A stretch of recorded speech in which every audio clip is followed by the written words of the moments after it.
ನಮಸ್ಕಾರ ವೀಕ್ಷಕರೇ, ರಿಪಬ್ಲಿಕ್ ಡಿಜಿಟಲ್ಗೆ ಸ್ವಾಗತ. ನಾನು ರೂಪಾ ಚಂದ್ರು. ಭಾರತವು ಅಂಡರ್ 19 ಪುರುಷರ ಕ್ರಿಕೆಟ್ ತಂಡವು 2026ರ ಐಸಿಸಿ ವಿಶ್ವಕಪ್ನಲ್ಲಿ ಭರ್ಜರಿ ಗೆಲುವನ್ನು ಸಾಧಿಸಿದೆ.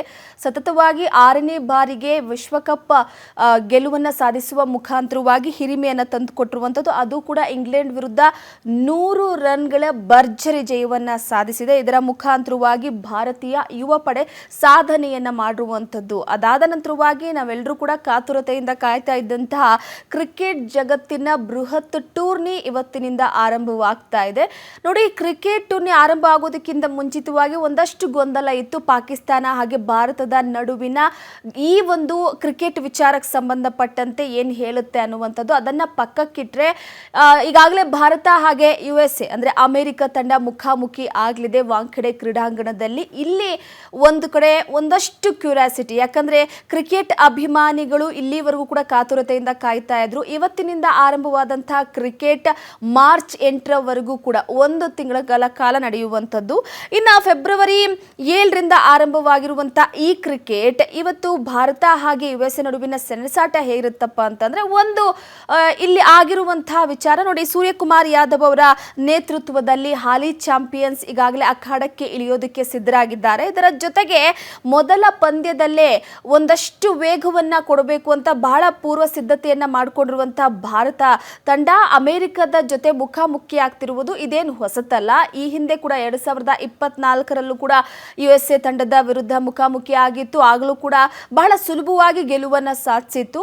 ಬಲಿಷ್ಠ ತಂಡವಾಗಿರುವಂತಹ ನಮ್ಮ ಭಾರತ ತಂಡದಲ್ಲಿ ಒಂದು ರೀತಿಯಾಗಿ ಈ ಬಾರಿ ಒಂದು ಸ್ವಲ್ಪ ಬೇಜಾರು ಏನಪ್ಪಾ ಅಂತಂದ್ರೆ, ಈ ಟೀಮ್ನಲ್ಲಿರುವಂತಹ ಪ್ರಮುಖ ಅಂದ್ರೆ ಆಲ್ರೌಂಡರ್ಗೆ ಪ್ರಾಮುಖ್ಯತೆಯನ್ನು ಕೊಡಲಾಗಿದೆ. ಆದರೆ ಜಸ್ಪ್ರೀತ್ ಬುಮ್ರಾ ಅವರಿಗೆ ಸ್ವಲ್ಪ ಜ್ವರ ಕಾಣಿಸ್ಕೊಂಡಿದೆ. ಹರ್ಷಿತ್ ಅವ್ರಿಗೂ ಕೂಡ ಸ್ವಲ್ಪ ಪೇನ್ ಇರುವಂತಹ ಹಿನ್ನೆಲೆಯಲ್ಲಿ ಒಂದಷ್ಟು ಮಟ್ಟಿಗೆ ಮೊದಲನೇ ಪಂದ್ಯದಲ್ಲೇ ಅತಿ ವೇಗಿಗಳಾದಂಥವರು ಹೊರಗುಳಿದಿದ್ದಾರಲ್ಲ ಅನ್ನುವಂಥ ಒಂದು ಬೇಸರ ಇರುವಂಥದ್ದು. ಅದ್ರ ಜೊತೆಗೆ ಮತ್ತೊಂದೇನಪ್ಪ ಅಂತಂದ್ರೆ ನೋಡಿ, ಗೌತಮ್ ಗಂಭೀರ್ ಅವರು ಈ ಆಲ್ರೌಂಡರ್ ಮೇಲೆ ಹೆಚ್ಚು ಒಲವನ್ನು ಕೊಟ್ಟಿದ್ದಾರೆ. ಹಾಗಾಗಿ ವಿಶ್ವಕಪ್ ಟೂರ್ನಿಯಲ್ಲಿ ಆಲ್ರೌಂಡರ್ಗಳಿಗೆ ಹೆಚ್ಚಾಗಿ ಮಣೆ ಹಾಕಿರುವಂತಹ ಹಿನ್ನೆಲೆಯಲ್ಲಿ ಇಂದಿನ ಪಂದ್ಯದಲ್ಲೂ ಕೂಡ ಹಾರ್ದಿಕ್ ಪಾಂಡ್ಯ ಆಗಿರ್ಬೋದು, ಶಿವಮ್ ದುಬೈ ಆಗಿರ್ಬೋದು, ಅಕ್ಷರ್ ಪಟೇಲ್ ಆಗಿರ್ಬೋದು, ಮೂವರು ಕಣಕ್ಕಿಳಿಸಿದ್ರು ಅಚ್ಚರಿ ಏನಿಲ್ಲ ಅಂತ ಹೇಳಲಾಗ್ತಿತ್ತು. ಯಾಕಂದ್ರೆ ಆಲ್ರೌಂಡರ್ ಅನ್ನುವಂಥದ್ದು ಒಂದು ಪಂದ್ಯದ ಗೆಲುವಿಗೆ ಬುನಾದಿ ಆಗಿರ್ತಾರೆ. ಹಾಗಾಗಿ ಸೊ ಎಲ್ಲೋ ಒಂದು ಕಡೆ ಸದ್ಯದ ಮಟ್ಟಿಗೆ ಈ ಮೆನ್ ಇನ್ ಬ್ಲೂ ಪಡೆ ಈ ಗ್ರೂಪ್ ಎನಲ್ಲಿ ಕೂಡ ಟಾಪರ್ ಆಗೋದಕ್ಕೆ ಒಂದಷ್ಟು ಸಿದ್ಧತೆಯನ್ನ ಮಾಡ್ಕೊಳ್ಳಲಾಗಿತ್ತು.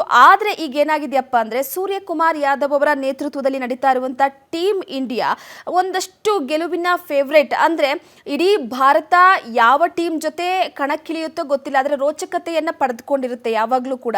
ಭಾರತ ಗೆಲುವಿನ ಹಾದಿಯ ವಿಚಾರಕ್ಕೆ ಸಂಬಂಧಪಟ್ಟಂತೆ ನಾವು ಹೊಸದಾಗಿ ಹೇಳಬೇಕಾಗಿಲ್ಲ.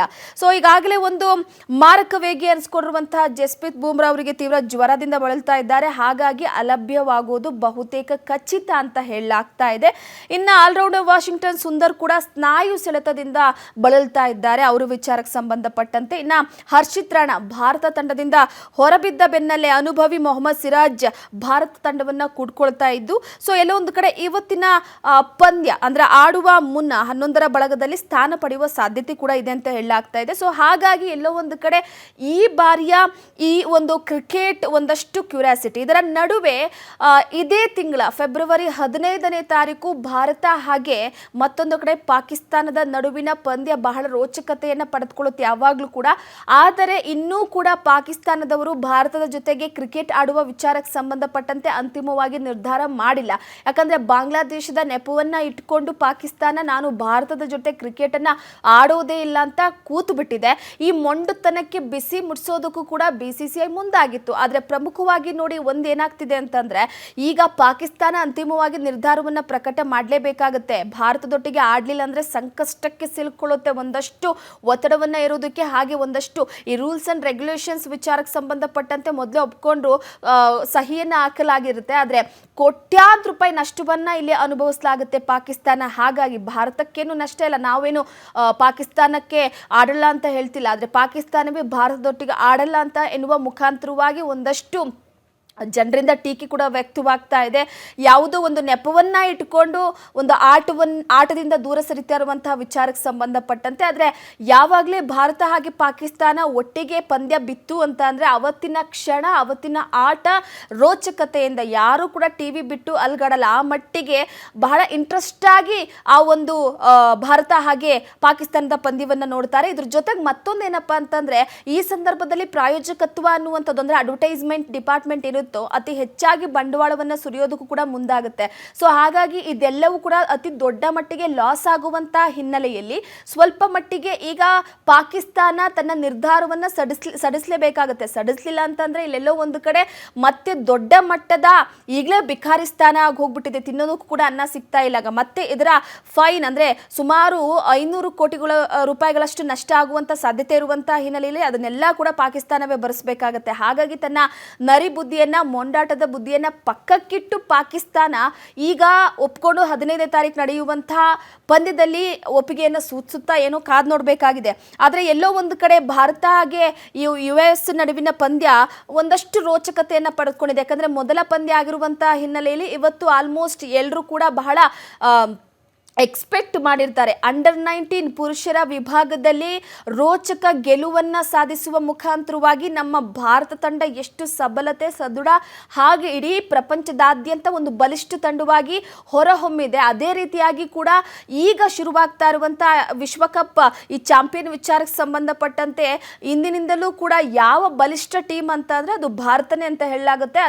ಅದರ ಜೊತೆಗೆ ವಿಶ್ವದಾದ್ಯಂತ ಅತಿ ಹೆಚ್ಚಾಗಿ ಈ ಫ್ಯಾನ್ಸ್ ಫಾಲೋಯಿಂಗ್, ಅಭಿಮಾನಿ ಬಳಗವನ್ನು ಹೊಂದಿರುವಂಥ ತಂಡ ಅಂದರೆ ಅದು ಭಾರತವೇ. ಸೊ ಹಾಗಾಗಿ ಮೊದಲ ಪಂದ್ಯದಲ್ಲೇ ಇವತ್ತು ಒಂದಷ್ಟು ಈ ಬೂಮ್ರಾ ಫ್ಯಾನ್ಸ್ ಆಗಿರ್ಬೋದು ಅಥವಾ ಹರ್ಷಿತ್ ಫ್ಯಾನ್ಸ್ ಆಗಿರ್ಬೋದು ಎಲ್ಲೋ ಒಂದು ಕಡೆ ನಿರೀಕ್ಷೆಯನ್ನ ಇಟ್ಕೊಂಡಿದ್ರು. ಆದರೆ ಸದ್ಯಕ್ಕೆ ಮಾರಕವಾಗಿ ಬೂಮ್ರಾ ಅವರಿಗೆ ಜ್ವರ ಬಂದಿರುವಂತಹ ಹಿನ್ನೆಲೆಯಲ್ಲಿ ಹರ್ಷಿತ್ ಅವರಿಗೆ ಸ್ನಾಯು ಸೊಲಿತಾ ಇರುವಂತಹ ವಿಚಾರಕ್ಕೆ ಸಂಬಂಧಪಟ್ಟಂತೆ ಒಂದಷ್ಟು ಹೊರಗುಳಿದಿದ್ದಾರೆ. ಇದು ಎಷ್ಟು ಮಟ್ಟಿಗೆ ಹೊಡೆತ ಕೊಡುತ್ತೋ ಗೊತ್ತಿಲ್ಲ. ಆದರೆ ಮೊದಲ ಪಂದ್ಯದಲ್ಲೇ ಗೆಲುವನ್ನ ಸಾಧಿಸಲೇಬೇಕು ಅನ್ನುವಂಥ ನಿಟ್ಟಿನಲ್ಲಿ ಬಹಳ ದೊಡ್ಡದಾಗಿ ಇನ್ನು ಟೀಮ್ ಇಂಡಿಯಾ ತಯಾರಿಯನ್ನು ನಡೆಸಿಕೊಂಡಿರುವಂಥದ್ದು. ಹಾಗಾಗಿ ಹಾರ್ದಿಕ್ ಪಾಂಡ್ಯ ಅವರ ಮೇಲೂ ಕೂಡ ಒತ್ತಡ ಇದೆ, ಸೂರ್ಯಕುಮಾರ್ ಅವರ ಮೇಲೂ ಕೂಡ ಒತ್ತಡ ಇದೆ, ಪ್ರತಿಯೊಬ್ಬರ ಮೇಲೂ ಕೂಡ ಒತ್ತಡ ಇರುವಂಥದ್ದು. ಸೊ ಎಲ್ಲೋ ಒಂದು ಕಡೆ ಸದ್ಯದ ಮಟ್ಟಿಗೆ ಇವತ್ತಿನ ಪಂದ್ಯದಲ್ಲಿ ಒಂದಷ್ಟು ಕ್ಯೂರಿಯಾಸಿಟಿ ಜಾಸ್ತಿ ಆಗ್ತಾ ಇರೋದ್ರಿಂದ ಇವತ್ತು ನಡೀತಾ ಇರುವಂಥ ಈ T20 ವಿಶ್ವಕಪ್ ಟೂರ್ನಿಯಲ್ಲಿ ಹಾಲಿ ಚಾಂಪಿಯನ್ಸ್ ಟೀಮ್ ಇಂಡಿಯಾ ಅದರ ಜೊತೆಗೆ ಮೊದಲ ಪಂದ್ಯದಲ್ಲಿ ಕ್ರಿಕೆಟ್ ಆಡುವ ಮುಖಾಂತರವಾಗಿ ಗೆಲುವನ್ನು ಸಾಧಿಸಿ ಮತ್ತಷ್ಟು ನಂಬಿಕೆಯನ್ನು ಜೋರು ಮಾಡುತ್ತಾ. ಯಾಕಂದರೆ USA ಹಾಗೆ ಭಾರತದ ನಡುವೆ ನಡೀತಾ ಇರುವಂಥ ಈ ಒಂದು ಪಂದ್ಯ ಹೊಸದೇನಲ್ವಲ್ಲ. ಸೊ ಈ ಹಿಂದೆ ಕೂಡ ಸುಲಭವಾಗಿ ಗೆಲುವನ್ನು ಸಾಧಿಸಿತ್ತು. ಸೊ ಹಾಗಾಗಿ ಈ ಬಾರಿಯ ಪಂದ್ಯದಲ್ಲಿ ಒಂದಷ್ಟು ರೋಚಕತೆ ಇದೆ. ಅದರ ಜೊತೆಗೆ ಇದರ ನಡುವಣ ಪಾಕಿಸ್ತಾನ ಇಟ್ಟಿರುವಂತಹ ಈ ಒಂದು ಬೇಡಿಕೆ, ಅಂದ್ರೆ ನಾವು ಆಡೋದೇ ಇಲ್ಲ ಅನ್ನುವಂಥ ಒಂದು ನಿರ್ಧಾರದ ವಿಚಾರಕ್ಕೆ ಸಂಬಂಧಪಟ್ಟಂತೆ, ಮೊಂಡುತನದ ವಿಚಾರಕ್ಕೆ ಸಂಬಂಧಪಟ್ಟಂತೆ ಹೊರಬರುತ್ತಾ ಕಾದು ನೋಡಬೇಕಾಗಿದೆ. ಆದರೆ ಇವತ್ತಿನ ಪಂದ್ಯ ರೋಚಕತೆಯಿಂದ ಕೂಡಿರುವಂತಹ ದೃಷ್ಟಿಯಲ್ಲಿ ನೋಡೋದಾದ್ರೆ ಒಂದು ಕಡೆ ನಮ್ಮ ಭಾರತ ತಂಡ ಎ ಗ್ರೂಪ್ ಸ್ಥಾನದಲ್ಲಿದೆ. ಅದರ ಜೊತೆಗೆ ಈಗ ಎದುರು ಮುಂಬೈನ ವಾಂಖೆಡೆದಲ್ಲಿ ಮುಖಾಮುಖಿ ಆಗ್ತಾ ಇರುವಂತಹ USA ತಂಡ ತನ್ನ ಪಾಲಿನ ಈ ಮೊದಲ ಪಂದ್ಯದಲ್ಲಿ ಯಾವ ರೀತಿಯಾಗಿ ಆಟ ಆಡುತ್ತೆ ಏನು ಅನ್ನೋದನ್ನ ಕಾದು ನೋಡಬೇಕಾಗಿದೆ. ನೋಡ್ತಾ ಇರಿ ರಿಪಬ್ಲಿಕ್ ಕನ್ನಡ, ಇದು ನಿಮ್ಮ ಧ್ವನಿ.